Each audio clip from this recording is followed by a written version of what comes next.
What's up, guys? This is Alan. In today's episode, I'm fixing a water leak. Yes, homeowner. It's panicking. Hose bib outside is leaking water. So Handyman to the rescue. So as you can see here, there's a temporary, well, not a temporary, there's a repair coupling in there. A lot of people don't like those, but I can tell you they last forever. This was a very easy fix. All I had to do was tighten up the coupling and the water stopped leaking. I told that to the customer, and then he still wanted me to replace everything because he didn't want to mess with anything in the future. So, but other than that, usually with these couplings, they last forever. A lot of people don't like them, but you know what? They work just like a union. They have a rubber gasket on the inside, and that gasket will easily last 10, 20 years before it starts leaking. And if it leaks, all you got to do is take it off, replace the gasket, and just like that, it's fixed again. But what I'm doing here is I'm just replacing everything. Now everything is in place, not much wiggle room in here. And so I had to, the easiest way to remove everything is just to cut it off. Um, so there's the PVC in there, and then you got the hose bib in there. So this hose bib was a threading hose bib, so all I had to do was just get my pliers and unscrew it. Super easy to do, no big deal. And now the big deal was, well, getting the rest of the stuff off. There's a nipple in there. There's a T, a galvanized T, and then there's a galvanized nipple. And that nipple was going inside the wall. Now, normally, what most people would do is they will get their pliers and then they will start twisting the nipple because it has threads on it, right? And obviously, it should be threaded into a fitting inside the wall, right?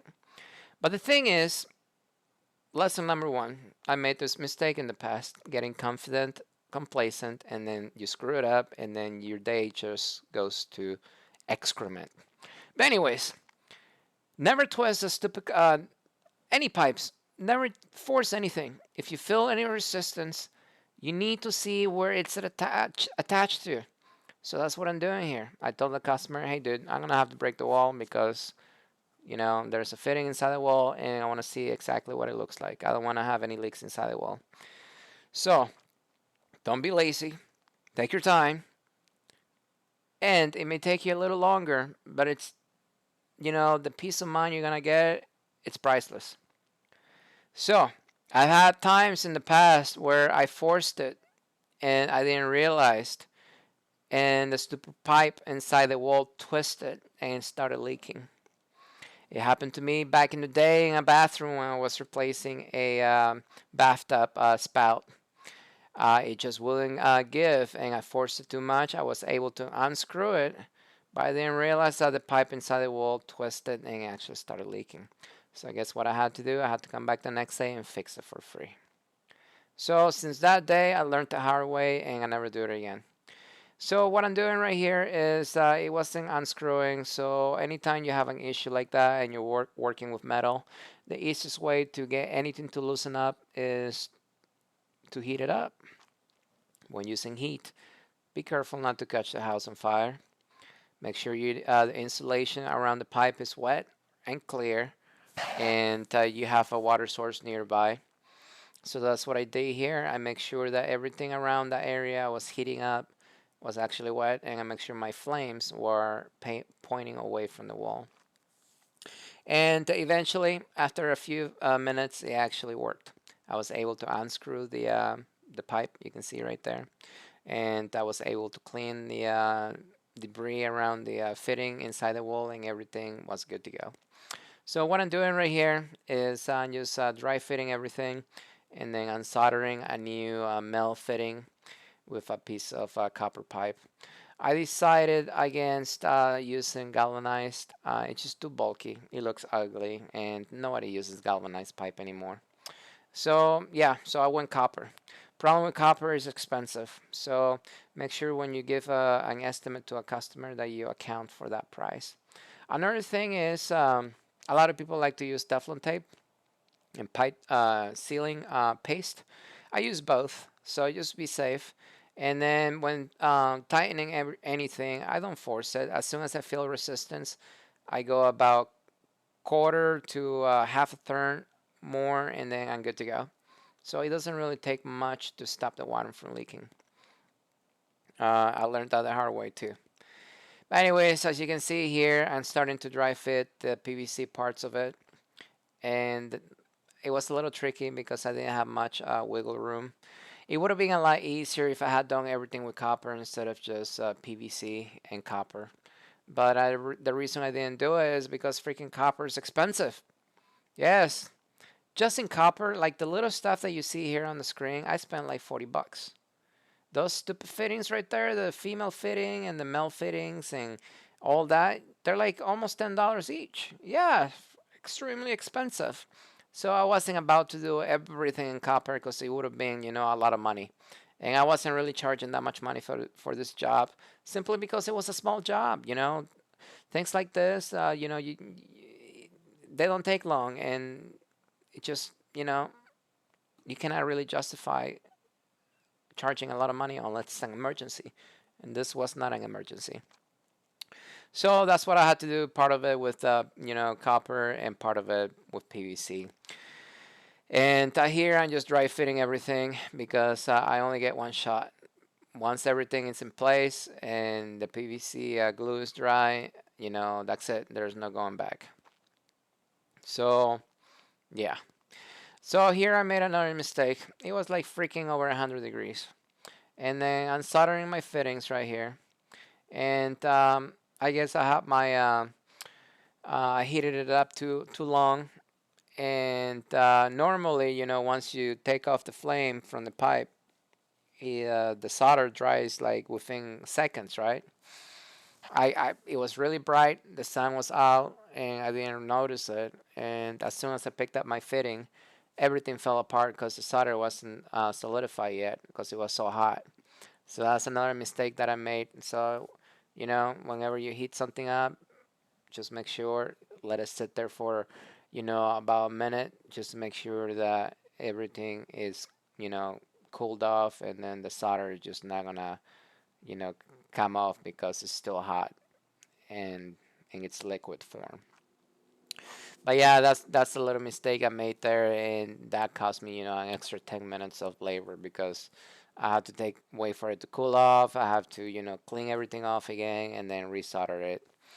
So if I had just let it sit there for a minute, it would have been fine. But I picked it up too soon because then, since everything was still, liquid, it came apart. So what I'm doing right here is I'm just dry fitting everything, getting my PVC fittings in here.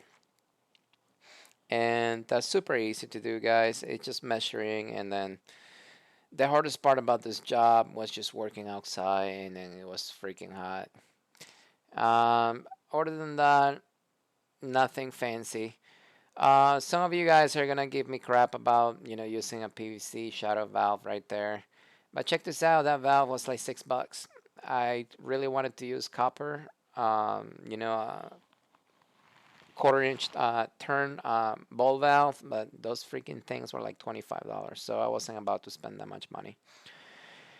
But anyway, so yeah, so that's what I use PVC, and that will last easily, 10, 15 years before it stops working again. So, and so right here, I'm just dry fitting everything, making sure everything fits because I only get one shot. Once I put the glue in there and then I stick it together, there's no moving it. So that's the only bad thing about working with PVC is just, only get one chance. Also here, I'm sucking the water out of the pipe. This is an older home, and a lot of the older homes, when you turn the water off at the main, there's still going to be water in the pipes a little bit. And one thing you got to keep in mind is anytime you solder anything with copper, if there's even one drop of water inside the pipe, your solder will not take. So if you ever soldered anything in the past and the water leaked and then it wasn't working, it's because you have water in the pipe. Even one drop will do it. So I could not get all the water out of the pipe. It was just flowing too fast. So what I had to do is I got a piece of paper towel and I stuffed it inside the pipe just to catch that water from getting to my area where I was soldering. That's another way you can actually, do in order to solder an area, and then you can just get the paper towel out. So use the vacuum to suck the water out. Go inside the house and open up a faucet closest to the area you're working in to allow the air in. And you can also put a piece of pipe inside a piece of paper towel inside the pipe. So as you can see over here, I'm done soldering everything, and I just turned the water on to get the piece of paper towel out because I didn't want it in. Because if it went down the pipe, that would not be good news. So, and it came right out, so no big deal. Another thing you can use, a lot of people I've seen use in the past is bread. You can use that too, but you gotta make sure you flush it out because I had times in the past where the freaking piece of bread um, got inside the pipes and I forgot to turn the faucet on inside the house to flush it out, and then it actually went into like the kitchen faucet and it got stuck in the aerator. So either or, you still have to flush it out. A lot of people say that it will dissolve in the pipes. In my experience, it did not. So, but and that's it. So I got a new hose bib in there. So no big deal. Now, how much did I charge for this job, guys? I charged $280. It took me about 2 hours. I spent about $40 to $50 in materials. And here I'm patching the wall. Uh, Quick patch, stucco, super easy to do. Just slap it on the wall and then just float it, and then it's just like brand new. But yeah, it's easy to do, nothing fancy. But check this out. Here's the kicker. And I didn't record it because I was pissed off. The freaking glue that I used, this is the first time that ever happened. It was old, and it didn't leak now, but after a few hours, one of the fittings, the PVC fittings down there, it started leaking like one drop every few minutes. So I had to come back the second day and I had to redo everything that you just saw because I used old PVC glue. So from that day, if I don't remember when I bought the PVC glue, I always buy new. Anyways, guys, as always, if you like the video, like it, and I will see you next time.